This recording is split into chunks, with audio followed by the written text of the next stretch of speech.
Welcome. Today, we are exploring Surah Al-Kawthar, which despite being the shortest chapter in the Qur'an, contains profound wisdom and guidance.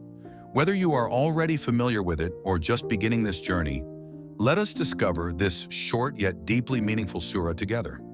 The Prophet Muhammad's first children, Qasim and Abdullah, passed away at a very young age. For a father, this was an indescribable pain. However, instead of sharing this grief, the Meccan society of that time turned it into a subject of mockery and belittlement. In Arab society, the continuation of a man's lineage was evaluated especially through male children. Someone without a male heir was called abtar, meaning cut off, or one whose lineage has ended. After the passing of the Prophet's sons, the polytheists began using this expression for him. Muhammad's lineage has been cut off.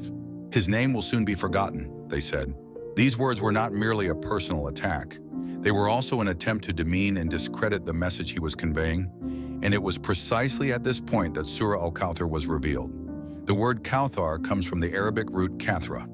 Kathra means abundance, plenty, and excess to the point of overflowing. So Kawthar does not simply mean a lot.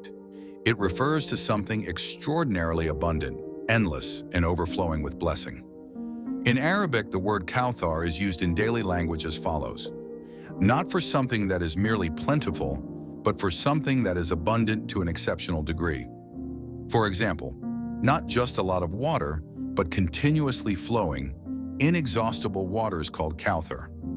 Not just a lot of wealth, but blessed wealth that enriches both the person and their surroundings is called Kawthar. Not just much goodness, but goodness that continues for generations is called Kawthar. So Kawthar is not merely about quantity, it means abundance whose impact is great, whose trace is lasting, and whose value is high. For this reason, the word Kawthar mentioned in Surah Al-Kawthar is not just a river, not just a blessing, but a multidimensional and everlasting divine gift granted to the Prophet. Both in this world, the spread of Islam, the growth of the Ummah, the remembrance of his name until the day of judgment and in the hereafter. The pool of Kawthar, divine bounty, endless reward. It is a word that encompasses all of these. And when Allah the Exalted says to his Prophet, "We have given you Kawthar," he is saying we have given you not just a blessing, but an indelible legacy and an unending source of goodness. أعوذ بالله من الشيطان الرجيم. بسم الله الرحمن الرحيم.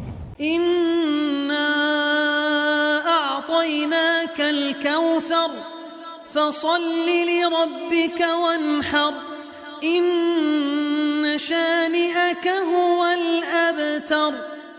Surah Al-Kawthar is not only glad tidings given to the Prophet, it is also a radical correction of humanity's understanding of lineage. At that time in the society of ignorance, a man's value was determined by whether he had a male child.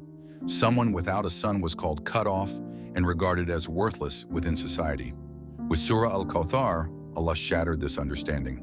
The Prophet's male children passed away at a young age, but Allah granted him such a Kawthar that his name, his message, and his ummah turned into a legacy that will continue until the day of judgment. This teaches us the following. Lineage does not continue only through male children. True continuity lies in what a person leaves behind: values, morals, goodness, faith, and contributions to society.